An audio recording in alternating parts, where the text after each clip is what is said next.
Unfortunately, even the strongest marriage can break up, and there's nothing you can do about it. My wife didn't need anything, we were fine. Like everyone else, we could quarrel, but we always found a way out of difficult situations. But this time, the situation turned out to be very scary. Steve Johnson was sitting outside his wife's office at 7 p.m., determined to end the charade that they had been calling a marriage. Some husbands do not notice signs of this. They work late, which they have never done before, dress up more, often spend evenings with girls. Their bed life worsens. Not Steve. He noticed everything and had had enough. He figured it had been going on for about 2 months. That's when he first noticed Angela wearing red high heels to work. She despised wearing heels. The only time she wore them were for weddings or special occasions, and when they dressed up in the bedroom. On such occasions, she would wear something provocative. Steve liked to see her in provocative outfits. He thought they had a great love life, but she never wore high heels to work, so he asked her about it. "Why the heels, honey? Got something special going on today?" he asked. She paused briefly, then continued walking without turning around. "I have a review meeting with my boss. I just want to look professional," she replied. He didn't say anything, but thought to himself, more like a professional streetwalker, and decided to let it go. Then, the overtime started. At first, it was an hour here and there, but soon it turned into 2-3 hours several days a week. When the girls' nights out began, he realized what was really happening. She despised clubs, lounges, and bars. Her idea of a night out was dinner or coffee. She didn't drink and looked down on those who did. On the third girls' night out, he followed her to a house in Glen Ellen. He recognized it. He'd been there several times for parties. It was her boss Martin Schindler's house. Steve waited for an hour, and once he was sure she planned to stay and not just stop by, he let the air out of all 4 of her tires and drove home. She didn't mention the tires when she got back that night or over the weekend, but he overheard her talking to Jenny about it. "Can you believe someone let the air out of my tires last night?" "Seriously? No way!" Jenny exclaimed. "Yeah, thank goodness they didn't slash them, just let the air out. I was able to use that air pump thing your dad insists I keep in the trunk." "Wow, where were you?" "Just at a dance club with my friends." "You should probably avoid going there from now on." Angela smirked and replied, "Sure, babe." Steve met with an attorney and initiated the divorce proceedings. That was why he was sitting outside her office. His wife was going to be served that night. He reflected on their 21 years of marriage, which, on the whole, had been good. They had a 17-year-old daughter, Jenny, who was the apple of his eye and very much a daddy's girl. Steve first met Angela when he needed a lawyer for a contract dispute with his employer. At that time, she was a receptionist aspiring to become a paralegal. He found her stunning and asked her out. They dated happily for 2 years before he proposed, and he believed they were happy throughout their marriage. That was until she started working for Martin Schindler. Steve drove a truck and sometimes had long hours, but they spent as much time together as possible. As a family, they took weekend trips whenever Jenny's schedule permitted. She was always busy with one sport or another activity. Occasionally, Steve and Angela would go to Galena, Illinois, to visit wineries or to Lake Geneva, Wisconsin, to shop and relax, without Jenny when she was old enough. Angela's betrayal hit him hard. Her increasingly dismissive behavior had raised suspicions, but he never imagined she was cheating until he noticed the telltale signs. From there, everything went downhill. Her demeanor had soured over time. He remembered their conversation the night he decided to follow her. "Hey, why don't we go out for dinner and a movie tonight? It's a rare Friday off for me, and I'd love to spend time together," he suggested. "You know I go out with the girls on Fridays now. They depend on me as their designated driver," she replied. "They can Uber for one night. Between your extra hours at work and these nights out, I hardly see you anymore. If you had a real job, one that didn't require you to drive all hours, maybe you'd see me more." But you don't, and I've put up with it for 2 decades. Deal with it. I'll see you later, she retorted, leaving without a goodbye. Speechless, he followed her to the garage and watched her drive off. Quickly grabbing his keys, he pursued her. Their subdivision had only one exit, a maze of streets leading there from their home. He caught up with her on Main Street and followed her to Martin's house. He avoided her the entire weekend, deciding to consult a lawyer on Monday. He didn't want a messy divorce, just a fair split. Her words and actions had made it clear she no longer wanted him, so he saw no point in holding on. He shared the news with his daughter that Monday. She's being unfaithful to me, Pumpkin. Maybe you haven't noticed any changes in the last few months, but I have. She's emotionally checked out of our marriage and is having an affair with her boss. No way, Daddy, I can't believe it. I followed her to his house. She told me she was going out with friends, but she didn't. She went to her boss's house. But her tires were tampered with at the club? No, sweetheart. I did that. I did it at the guy's house when I realized she wasn't going to a club. I just can't believe it, Daddy. Neither can I, but it's true. His daughter sat beside him, bracing herself for the inevitable confrontation. Daddy, are you absolutely certain? There's no possibility? Jenny inquired. No, honey. It's done. She shattered my trust and my heart. I can't forgive such betrayal, he replied solemnly. But what if she had a reason? Jenny pressed. Sweetheart, there's no justification for a long-term affair. A mistake in a moment of weakness or coercion would be different, he explained. No, she made a choice. She betrayed me. Trust is everything in a relationship. Without it, love can't survive. I could never love someone who betrays me like this. Our marriage is finished. Jenny glanced out the window and noticed 2 men approaching the car. Looking out the window of their law office, Angela Johnson muttered, He's such a fool, while Martin, pleased with the one-way windows with gold tinting, was behind her. It took him 6 months to win over Angela, grooming her to replace his ex-wife, who had just ended their 19-year marriage. He was tired of his ex-wife complaining about her weight gain. He was ashamed to be seen with her when their twins left for college. Angela was the same age as his ex-wife, but had the more refined elegance and toned physique of a 30-year-old woman. Martin has already started updating her wardrobe, presenting her as the perfect wife for a partner. Steve was taken aback by the knock on the window. Are you Stephen Johnson? He lowered the window and replied, Yes. You've been served. Please read the documents carefully. There is a restraining order requiring you to stay 100 yards away from Angela Johnson, Jennifer Johnson, and your marital residence. What? A restraining order? From Jenny? Jenny snatched the envelope from him and scanned it. She located the restraining order and handed it back. What the hell? He exclaimed. Oh my God, no, Jenny cried. Daddy, I swear I didn't know. What are you talking about? She handed him the other papers. The documents detailed serious allegations. Abuse? Jenny, why? Daddy, I swear I had nothing to do with that. It's a lie or a mistake. Wait, how did she know I would be here right now? It's because I told her, his daughter confessed. The words shattered his heart.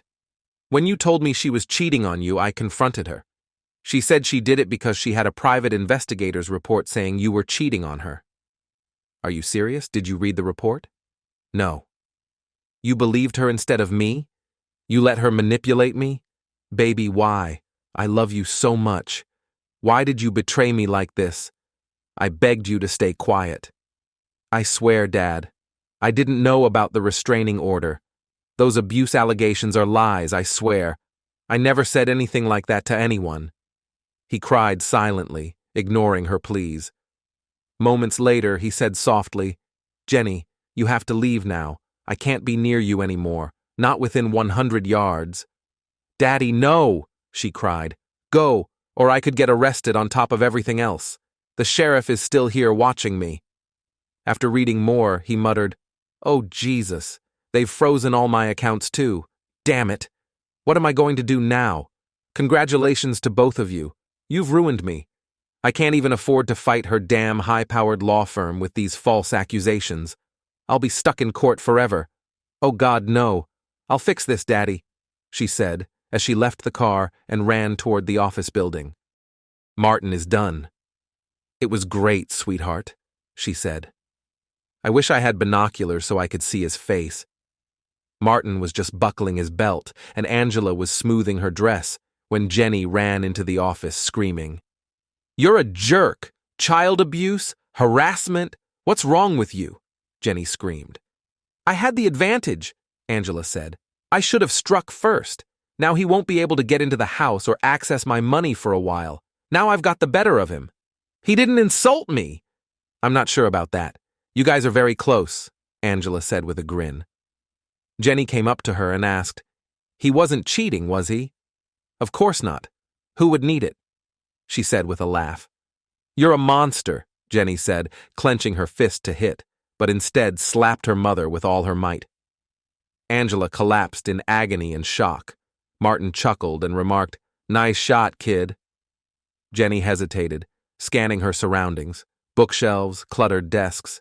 She grinned at Martin, then proceeded to sweep everything off his desk. Fixing her gaze on him, Jenny calmly stated, Cross my path again, jerk, and I'll do much worse, before striding out.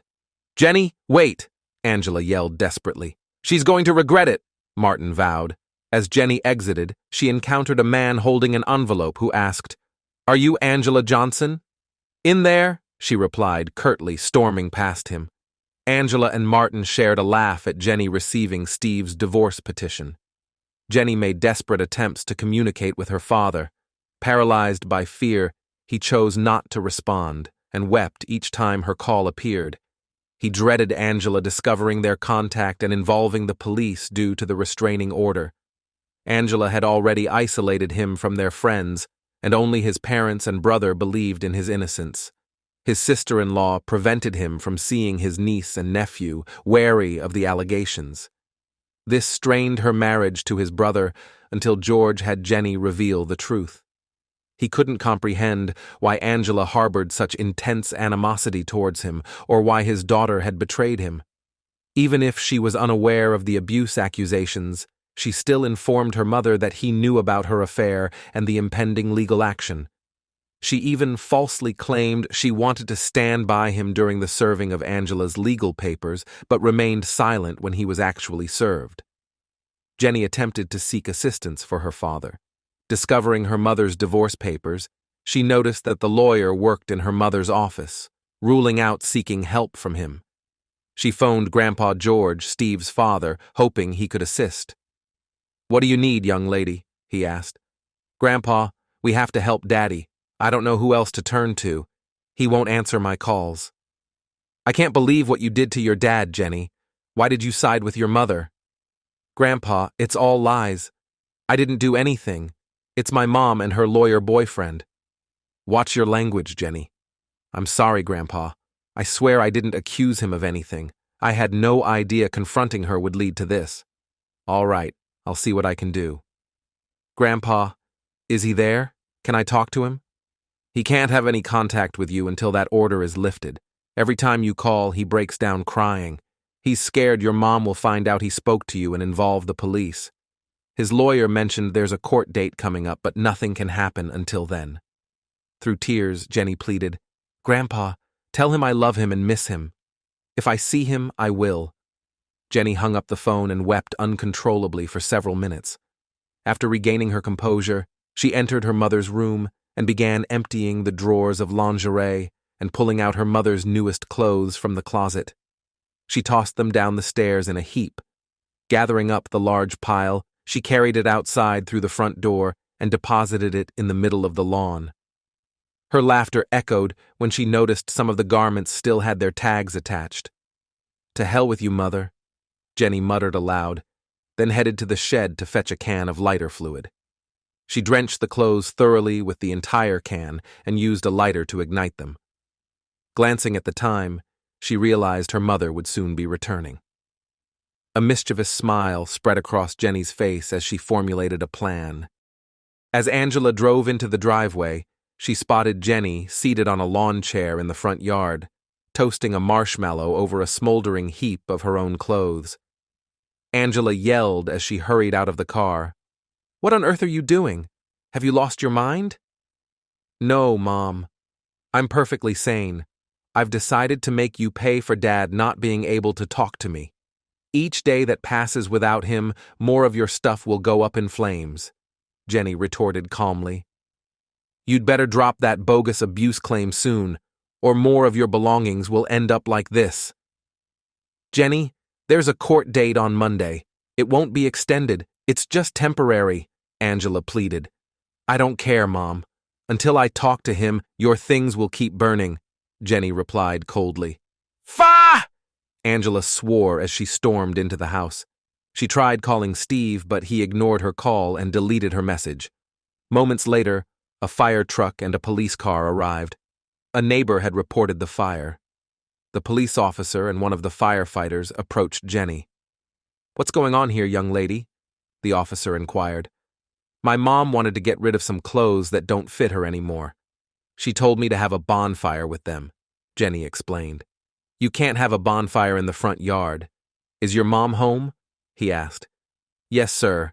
I can put it out with the hose if you want," Jenny offered. The firefighter interjected. "Did you use anything to start the fire, or did you just light the clothes?" "I used a whole can of charcoal lighter fluid," she replied. "No, don't use water. I'll throw some sand on it," the firefighter decided. While the firefighter dealt with the fire, the police officer rang the doorbell. Angela opened the door, prepared to argue, but relaxed when she saw it was the police. "Great. We're putting the fire out, officer. It's not a big deal," Angela said before he could speak. "The firefighters are handling it now, ma'am. You're aware it's against city rules to have an uncontrolled bonfire in your front yard?" the officer informed her. "No, I didn't know," Angela said tersely. "Here's your ticket. It's just a fine. You don't need to go to court. In the future, ma'am, consider donating clothes to Goodwill or St. Vincent de Paul. People in need could use them," the officer advised. She grumbled as she closed the door. "Grr." Angela's attorney appeared before the judge the following Monday for the restraining order hearing. He didn't contest the appeal, knowing it was falsely obtained. It had achieved its goal, buying time and damaging Steve's reputation. Steve's lawyer moved to file perjury charges against Angela. The judge responded, "Without clear evidence that the order was obtained under false pretenses, there's no basis for perjury. You can address this in your countersuit during the divorce proceedings, though it may be a stretch." The fact that the restraining order was lifted brought little comfort to Steve, who was deeply depressed. His life was unraveling due to false accusations, frozen assets, infidelity by his wife, and what he perceived as the ultimate betrayal, his daughter siding against him. He struggled mentally, taking time off work, turning to alcohol, and becoming difficult to be around. During the day, he visited his house when he knew Angela and their daughter wouldn't be there. Finding the locks changed, he managed to enter using the garage door opener. Inside, he discovered his belongings packed in boxes and trash bags. Among them were the wedding album and family photos, remnants of happier times scattered throughout the house. In frustration, he piled these items in front of the house door and vented his anger. Though he kept in touch with his family, strained relationships reflected his struggles. Despite his parents urging him to seek help from a psychiatrist, he stubbornly refused. He believed no therapist could change the reality that his life was in ruins. Angela's law firm waged an aggressive campaign without mercy. She even informed Steve's employer about the restraining order and abuse allegations, leading to his termination under a morals clause in his contract. If he had been in a better mental state, he might have fought and likely won, but he was emotionally detached at that point. Steve's whereabouts were unknown. He only communicated with his family by phone. The only time he appeared in public was for mandatory court appearances related to his divorce, where he refused to engage with anyone except his attorney and the judge. Jenny attempted to approach him during these court dates, but broke down every time he walked past her without acknowledgement. To her, He seemed like a shell of his former self. Angela was satisfied with the way things were unfolding. Her animosity towards Steve had grown over months, fueled by Martin's influence, gradually turning into almost a hatred. After a lengthy legal battle, the divorce was finalized. Steve received his share of assets, including his truck, after his attorney successfully pushed for the house to be sold. However, due to unfounded rumors of child abuse circulating in town, Steve struggled to secure employment despite never facing any charges. Deciding to start fresh, he relocated to Chicago, where he found a job as a truck driver in his field. As he packed his life into the back of his pickup truck and prepared to leave, Jenny arrived. "Daddy, I'm so sorry. None of this should have happened," she exclaimed, rushing to embrace him. He cried and didn't hug her back. "You chose your mother over me without any evidence. The fact that you went to her was the reason that the first domino fell. I needed an element of surprise because of the law firm she worked for. I had to apply first so she couldn't get revenge. Now you understand why." "Dad, I didn't know. I'm sorry. I'm leaving. This false accusation of a crime is not going anywhere. Once you're accused of something like that, you can't get rid of that smell. One day your mother and her lover will pay for it." "Goodbye, Jennifer. I loved you more than my life. I did everything I could to make sure you had a good life. I just hope you haven't become like your mother." She burst into tears when her grandmother hugged her. This gave him the opportunity to get into the truck and drive away. "Angela, will you marry me?" Martin proposed as their divorce was finalized. "Yes, Martin. Oh, yes!" she exclaimed, causing a stir in the restaurant as she jumped up to embrace him. "Let's go to your place and celebrate," she suggested, after he settled the bill. She adored his spacious house and eagerly anticipated moving in and redecorating. Ditching the outdated furniture and drapes chosen by his ex-wife was a priority, starting with their bedroom set. Martin chuckled as they left, catching sight of his ex-wife dining with her parents. His ex-wife, Carol, was repulsed by him and his new partner. She spat at him as they passed, but he didn't even bother to acknowledge her. Angela was with Martin. They spent time in bed, and Martin allowed himself to do things that Angela had never done with her ex-husband. She was not pleased, but she endured. Steve entered the truck depot and noticed Cutie Lou standing at the door. "Steve, what's wrong, man? You look like someone ruined your day," Lou remarked. "My divorce was finalized today," Steve replied. "Well, after what that woman did to you, today should be a celebration," Lou suggested. "It's not about her, it's about my daughter. She took her side, and I just can't get over it. She's trying to reach me, but I can't bring myself to talk to her. Maybe I should go to a therapist?" Steve thought about it. "Maybe you just need intimacy," a voice said from behind them. "Hi, Marianne," Lou said. "Not a bad idea," Lou chuckled. "Although, who needs me?" joked Steve. Marianne leaned over and whispered in his ear, "I'd love to, big boy," playfully touching his ear with my tongue. She sauntered away, and the men watched her go, shaking their heads in surprise. "Go ahead, Steve-o.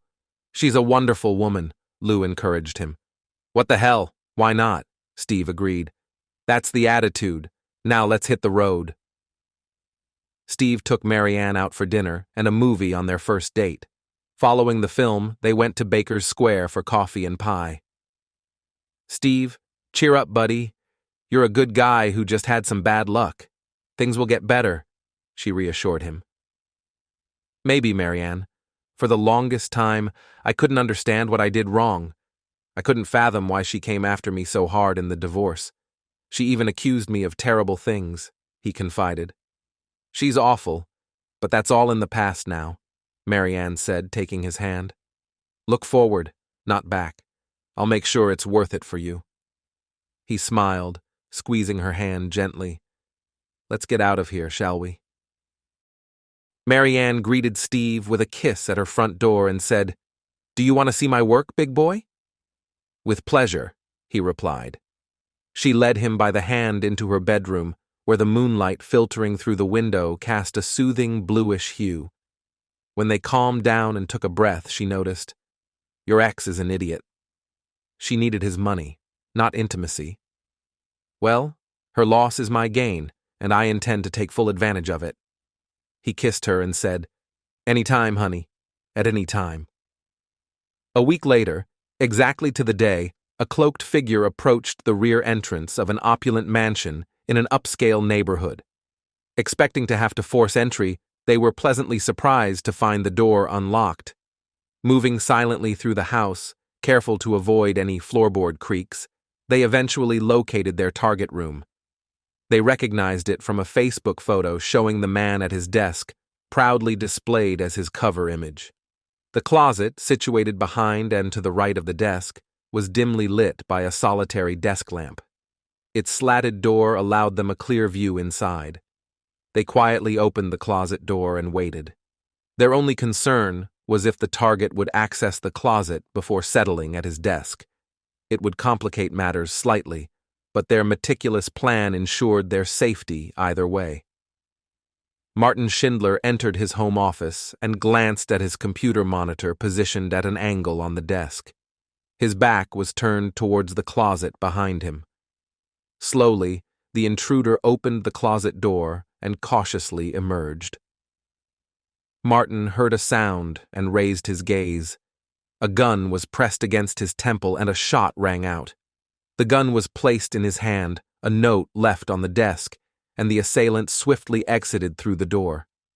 The note simply read, "The debt has been settled." Angela returned home after shopping and entered Martin's office to show him the new bedding she had purchased. Upon entering, she let out a scream upon seeing the body slumped in the chair, blood dripping onto the floor. She quickly retrieved her cell phone from her purse, dialed 911, and reported the shooting. Glancing over, she noticed the gun in his hand and a note on the desk. She didn't touch anything but read the message and understood. "No, Steve, no," she cried. "What have you done?" Detective Devontae Jordan received the call and proceeded to the Schindler residence. Upon arrival, he observed a distraught woman in the living room and crime scene technicians moving in and out of the office. He assessed the situation and noticed a new set of golf clubs tucked away in the corner of the room. "Nice pings," he remarked silently, before continuing his examination. His attention then turned to the body, where he observed a gun still gripped in the victim's right hand. Turning to one of the arriving officers, he inquired, "What's the latest?" "Seems to be a self-inflicted gunshot. The victim is attorney Martin Schindler, the homeowner. His fiancée is Angela Johnson. She discovered the body and placed the 911 call." "Did he leave a note?"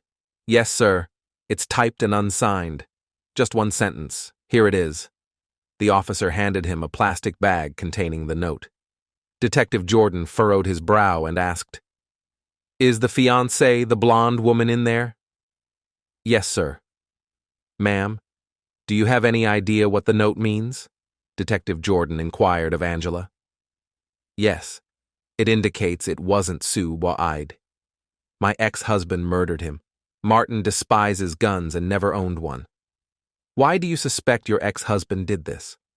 "Because he believed Martin stole me from him." "Did he? Were you involved with the deceased while you were married?" Angela glanced down, embarrassed. "Yes, briefly." "Could anyone else have had a motive to kill him? He was an attorney, correct?" "Perhaps his ex-wife was furious about their divorce. He specialized in corporate law, serving clients who rarely went to court." "All right, ma'am. Where were you this evening?" "Shopping. You don't think I'm responsible?" "I'm still investigating whether it was Sue Wa'ide or not. Could you provide your receipts for me, please?" "Okay, Detective." Detective Jordan paid a visit to Steve Johnson on a bright Sunday afternoon. "Mr. Johnson, I'm Detective Jordan. I need to ask you a few questions, please." "Of course, Detective. What do you need to know?" "Where were you last night around 8 p.m.? "I was working. I had been driving my truck through Rockford. I arrived at the depot around 9:30. You can verify that with the logs." "Where were you coming from?" "Madison. What's this about?" Martin Schindler was shot last night in what appears to be a suicide. Suicide? Let's just say there are some inconsistencies. I see. Well, I certainly couldn't have shot him from Rockford. Indeed, sir. If I have any further questions, may I call you? Absolutely, I'll give you my new cell number. The detective departed begrudgingly, driving first to northwestern Chicago to speak with Steve, then across town to the truck depot to verify his alibi. As he pondered the peculiarities of the suicide, he mulled over a few nagging questions. Why would a left-handed man use his right hand to shoot himself? Why did he type the note? And why was there so little gunshot residue on his hand? It suggested he fired the gun, but it was odd. After the detective left, Steve sat at his kitchen table where he had been chatting with Sweet Lou. What was that about, Steve? Steve chuckled, replying, Can you believe it? My ex's fiancé took his own life. No kidding? Yeah, I just hope my alibi holds up. They laughed together, clinking their beer bottles in a toast. Angela sat in the front row at the funeral, tears streaming down her face for the man who had effortlessly lured her away from her loving husband. She mourned the loss of the man who had persuaded her to destroy a good man so she could upgrade. Once deeply in love with her husband, a truck driver, Angela's feelings changed when she began working with Martin.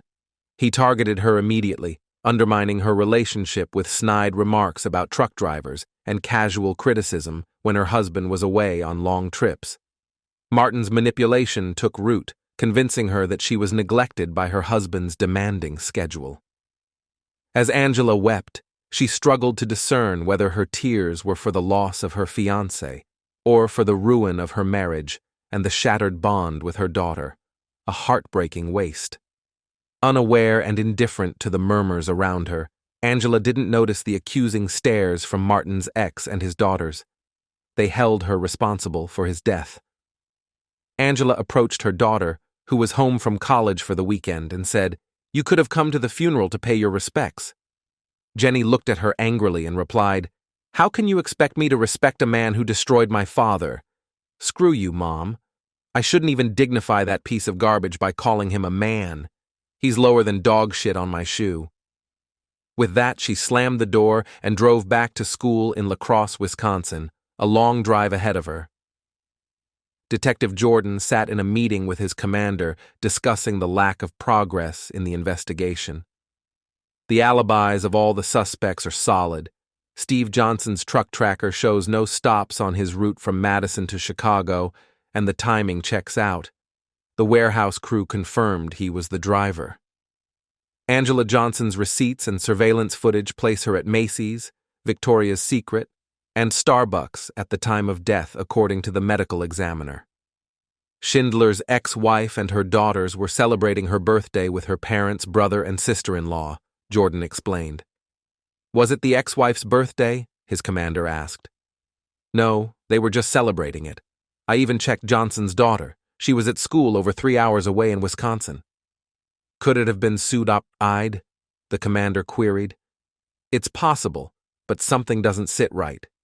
Well, with no suspects, no motive, and no solid evidence of murder, mark it as a suicide. Jordan nodded in frustration and left the room. 6 months later, Angela invited Jason Davis to dinner. It was their third date, and after dinner, Angela invited him to her bed. Following a passionate night together, Jason returned home. He opened a beer and checked his email before bed at the kitchen table. Suddenly, a gun was held to his head and fired. The gun was then placed in his hand, along with a note. The debt has been settled in full. Detective Jordan strode through the apartment to the kitchen. Before he could say anything, the purported suicide note was thrust into his hands. Well, damn, looks like my hunch was right about the other case. Now I just need to figure out who actually did it, he remarked to the officer. Any fingerprints, Mark? He inquired of the technician. Yeah, but right now they appear to belong to the victim, Mark replied. Any witnesses? Who reported it? Jordan pressed. A neighbor heard the gunshot and dialed 911. No one saw anyone enter or leave. Figures. How did they gain entry? No signs of forced entry. It looks like the balcony. The sliding door was unlocked. The victim probably didn't think twice, being on the second floor. It wouldn't be hard for someone of average height to jump and grab the railing to pull themselves up. Average height for a man or a woman? Average for a man, tall for a woman. Where's the victim's phone? Jordan asked. Bagged right here.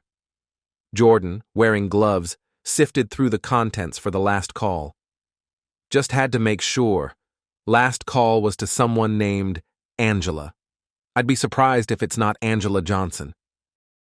After exchanging the usual condolences and pleasantries, the detective began his investigation. Miss Johnson, why do your partners seem so eager to get away with their lives? Detective Jordan asked. It must be Steve. He's punishing me, she replied. Where were you last night, ma'am? I was at home all night. I have a security system that can confirm this. Could you describe how the alarm system works? When it is activated, it detects any opening of doors or windows. I turned it on when Jason left last night and turned it off when you came in this morning, she said, bursting into tears. Have you ever turned it off during the night? No. Jenny was at school, so he worked all night without a break. Well, we can easily check it out. So, do you suspect that your ex-husband is somehow involved in these crimes? Yeah. Who else could it be? When was the last time you talked to him? Before the divorce. Was he following you or trying to contact you? No. Then how could he know about your recent partners? I do not know, but it must be him. Good. That's all I need right now. Please stay in touch, he said, preparing to leave. Oh, one more question. How tall are you? About 5 feet 9 inches? I'm 5 feet 10 inches tall. Why are you asking? Just curious. Once again, please accept my condolences for your loss. Same modus operandi? Inquired the commander upon their return to the police station. Yes, sir, replied Detective Jordan. Keep me updated daily on your progress. This seems too coincidental. I've heard of irresistible allure, but never something that drives you to self-destruction. The girlfriend has a solid alibi.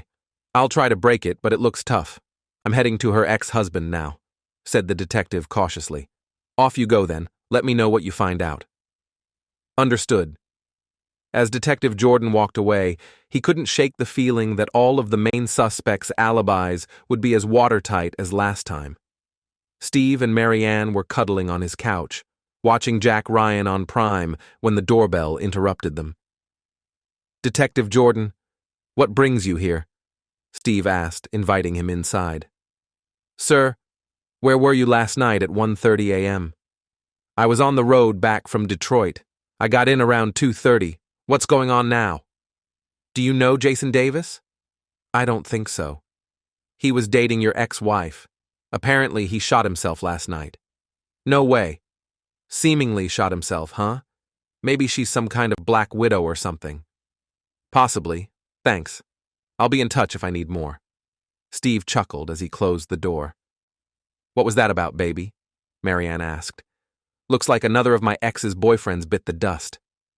Oh my God, she gasped, hand over her mouth. Yeah, thank goodness I was away. I hope whoever's doing this keeps picking times when I'm on the road. Steve's phone rang, displaying Jenny's name, but he ignored it. Marianne frowned. Will there ever be closure with her? I don't see how. She misses you. She reached out to me, and we talked. What? Steve exclaimed, jumping up. Calm down, honey, Marianne said, pulling him back. I'm not getting involved. It's your call, and you have to live with it. She's still your friend on Facebook. She saw when I tagged you at that sushi place last month. She checks your Facebook, just like you check hers. She messaged me suddenly to check on your well-being and to express happiness that you found someone who makes you happy. She assured me that she'll continue trying to communicate with you. About once a week she calls me just to chat. She's interested in where you've been and where you're headed. She found it intriguing that I organize your runs and manage your schedule. She mentioned how this could ensure your home when needed, which she believes would benefit our relationship, unlike with your ex. She always loved hearing about the cities I visited.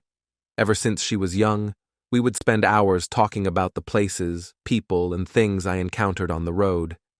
When she was a child, I had many overnight trips that brought me back early. I'd make her breakfast, we'd eat together, and I'd share stories of my travels. He reminisced with a sigh. Marianne, I love you, but please don't get involved in this. She embraced him and reassured, I'm not involved. I'll never pressure you into anything. The decision is entirely yours. I made it clear to her that I wouldn't bring you two together. He nodded, held her close, and resumed the show. Debt. Jordan informed his commander, I don't have any evidence placing her at the scene, boss. There's nothing indicating anyone was there. No forced entry, no fingerprints or footprints, and the blood splatter is consistent. If it weren't for the identical notes, I'd classify both cases as subwak-ides. Is the alibi for the X solid? The commander inquired. As solid as a nuclear reactor. Damn. Could this be some kind of revenge by Schindler's X? Yeah. She was at a club, caught on security cameras with her new boyfriend, and her kids were at school. Damn. 2 years later, Angela broke her routine and began dating Lance Forrest. She had vowed not to endanger anyone's life by dating them repeatedly after the subwak-ides.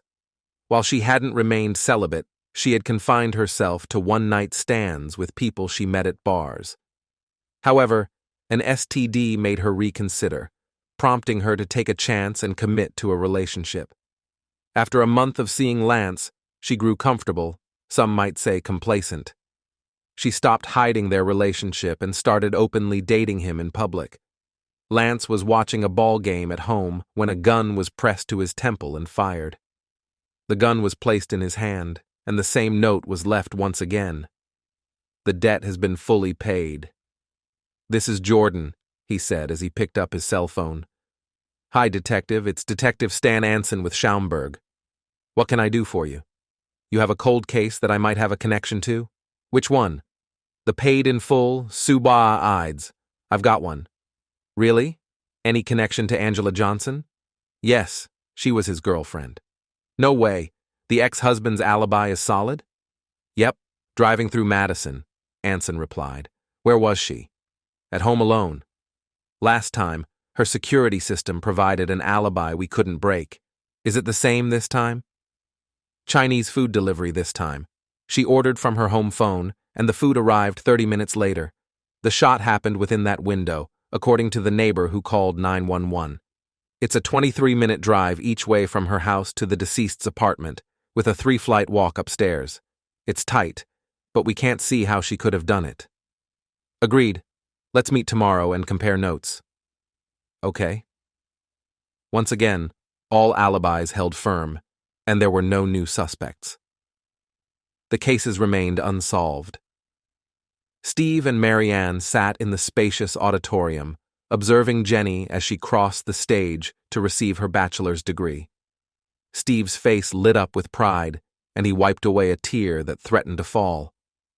Marianne squeezed his hand tightly and kissed him. After the ceremony, as they walked to their car, Marianne turned to Steve and asked, Darling, you love her so much. Why don't you call her? No, she made her decision when she sided with her mother over me. She only realized her mistake when she felt guilty about what her mother did to me. I needed her support. I was in the right, but she didn't believe me and allowed her mother to undermine me. Can you believe there are old friends of mine who still think I harmed Jenny and got away with it? Marianne nodded sympathetically. No, she made her choice, and we have to accept it, he concluded. Marianne frowned at his stubbornness, gripped his hand firmly, and said, Were you always this stubborn before your divorce? No, not at all. 5 years later, Angela and Jenny sat in the front row of the funeral home's viewing room. The turnout for Steve Johnson's wake and funeral procession was significant.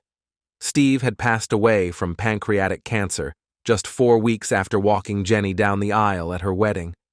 A few new friends and co-workers attended, along with Steve's small family. However, since his divorce, he hadn't rebuilt a large social circle.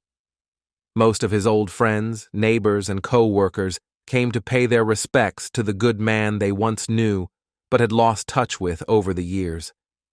Mary Ann, his girlfriend who he never married, was there. Despite the pain Angela caused him, she made an effort to hold back her feelings. Lou DeMarco, Steve's best friend, shared stories with Jenny about her father's final years, filling her heart with tales she would never have otherwise known. Mary Ann had been the one to persuade Steve to reconcile with Jenny when he was diagnosed as terminal. Over the years, he had disregarded Jenny's attempts to reach out, but Mary Ann's encouragement led to a timely reunion during his last months. Jenny had hurried her wedding plans, incurring significant costs, but she achieved her greatest wish. Her father gave her away. Their emotional reunion and walk down the aisle brought Steve a final peace before his passing. His last words were gratitude to Mary Ann for bringing Jenny back into his life and an apology for not marrying her. Mary Ann understood and never pressed him for more. They found happiness in their own way. At the funeral reception, Mary Ann shared with Jenny how he had always regretted not reaching out to her sooner. Jenny's mother inquired, prompting Jenny to recount parts of their reconciliation. He mentioned he attended my graduations, staying in the background where no one would recognize him, she explained. That's right, Mary Ann confirmed. I was there with him. He said he followed my career, saw me rise through the ranks until I became detective in Streamwood. He was incredibly proud of you. He kept clippings from the Herald. You were the youngest detective they ever had. He loved it when they praised your knack for criminology, and later when they hailed you as a crime scene savant. He was almost in tears, Mary Ann recounted. He attributed it to all those hours watching Columbo and CSI together when you were young. He always hoped you'd end up in Chicago or another big city, tackling bigger cases. Throughout the wake, Jenny smiled, hearing stories of her father's life post-divorce. Meeting Mary Ann, whom she had occasionally spoken to over the years, brought her comfort. His new life had evidently brought him happiness. He passed away content. After the funeral, Jenny said a final prayer, grateful that he had finally found peace. Angela tried to mend her relationship with Jenny during the wake and funeral events. However, her efforts went to waste during the lunch that followed the service, when she made an untimely remark. After everyone left, they sat down together. Angela dared to, Jenny, I feel like I've finally found peace. What do you mean, Mom? In recent years, I couldn't bring myself to communicate with anyone, fearing that your father would harm them. Jenny was shocked. The police acquitted him, you worthless woman, and now you're glad he's gone and you can go on dates? You're as terrible as ever. I hoped that you had changed, but now I hope that you will rot in hell. Angela grimaced. You don't understand? Jenny interrupted her. Next time, Mom, I'll see you at your funeral. No, Jenny, please try to understand. But Jenny interrupted her again. Goodbye, Mom. I hope that your life will bring you happiness. This was the final conversation between mother and daughter. 10 months later, Angela and her boyfriend Charlie Harlan were dining at an upscale steakhouse when Charlie broached a serious topic. Angela, these past 8 months have been amazing for me, he began. Squeezing his hand, she replied, Me too, Charlie. I wasn't sure I'd ever love again, but then we found each other. Angela, I love you. Will you marry me? Angela took a deep breath and said, Yes, I'll marry you. A pang of fear briefly gripped her stomach. She softened her thoughts, thinking, He's gone. I have nothing to worry about. 1 week later, Charlie sat on his backyard deck, contemplating their upcoming wedding, and Angela moving in with him. He took a deep drag from his Cuban Monte Cristo No. 2 cigar, exhaling slowly with contentment. Suddenly, a gun was pressed to his temple, and a shot rang out. The gun was placed in his hand, the cigar in the ashtray, and a note left beneath the heavy ash bin on the table. The debt is settled. Angela ended the call with Detective Jordan, her face stained with tears from their emotional conversation. She ascended to her bathroom and fetched a bottle of sleeping pills. Although she hadn't used them in a while, she always kept them on hand. She walked out to her mailbox, slipped an envelope inside, and raised the flag to signal outgoing mail. Returning to her bed, she reminisced about her wedding to Steve, a perfect day in her memory. She thought of Jenny and her successful career, family vacations, and joyful park outings, but regrets flooded her mind, especially about meeting Martin Schindler and how it had ruined her life. In a final gesture, she whispered a prayer to be reunited with Steve soon. Placing a note on her chest, she drifted into a final sleep. The note simply said, "My debt is paid in full." Jenny entered the house carrying the mail and a bag of groceries. Having put everything in its place, hung up the keys, and kicked off her shoes, she enjoyed the silence in the house. Her husband Blake returned almost at midnight because he was on police duty. He stayed late. She opened a bottle of California Roots Cabernet and poured herself a generous glass. After taking a sip, she went to the stack of mail, where she noticed one letter. "Oh my God!" she exclaimed when she saw the sender's name, Angela Johnson. Quickly opening the envelope, she read her mother's last message. Overwhelmed with emotion, she sank into a chair, tears streaming down her face as she realized the true meaning of why her mother had done this to herself. "Unbelievable, Mom, just unbelievable," she muttered to the empty room. Grabbing the phone, she dialed a number. Jordan. "Detective Jordan, this is Jenny Stanger, the daughter of Steve and Angela Johnson." "Hello, Jenny. I'm sorry to hear about your mother." "Thanks. At least she spared you some investigations." "Yes, Harlan is not, but Angela is. How can I help you, Jenny?" "I received a letter from my mother in the mail. This is a confession." "What?" he exclaimed. "She confessed to all the crimes. Obviously, she was mentally ill. I can't believe it." "My God. All right, come to the station immediately." "I'm on my way." She took the first page, set it on fire, and watched it burn completely in the fireplace. The letter said, "Dear Jenny, I offer you this last gesture as my penance. Believe it or not, my love for you is boundless, and I deeply regret the pain I have caused you. It was never my intention, and hurting you and your father was my greatest offense. I knew it was supposed to be you when Charlie was killed, and I accept my punishment. I apologize for forcing you to punish me in this way, and I hope that now you can live without suffering because of my betrayal towards you and your father. Destroy this page and hand over page 2 to the police. Page 2 contains my confession for them. I take full responsibility and give you freedom. This is entirely my fault, and I will never be able to make up for the years you lost because of your father and your suffering. I have caused so many sins and crimes, and this needs to end. Perhaps this will help you make amends, allow you to forgive me and find peace.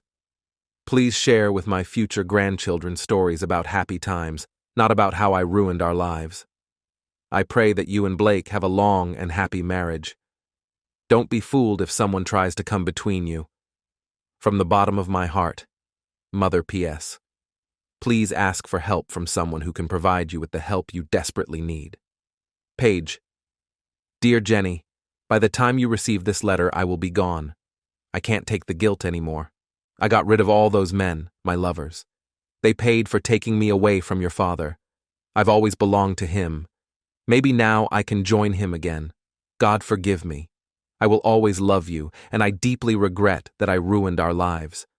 Before Martin, we really had the perfect family. Mother Jenny was led to Detective Jordan's desk and took a seat after they exchanged greetings. After he finished reading the letter, he said, "Goodness, Jenny, I'm so sorry." "Yeah, it's just unbelievable. Maybe she completely snapped years ago when I cut her off after what she did to my dad. I can't believe she kept dating, just to kill them. It's just, I don't understand. It kind of makes sense now that it was her. For a few of the murders, her alibi was shaky. We couldn't place her at the scene, and honestly, we didn't have a strong case. We always thought it might be your father or Schindler's ex-wife, but we couldn't break their alibis either. Well, I'm relieved it's all over. The killings, her suffering, everything. Take care, detective. You too. Jenny left the police station with a broad smile on her face, shaking her head in disbelief. Pausing as she opened her car door, she gazed up at the sky and murmured, "Thank you, Mom. I hope you found Dad, wherever you are."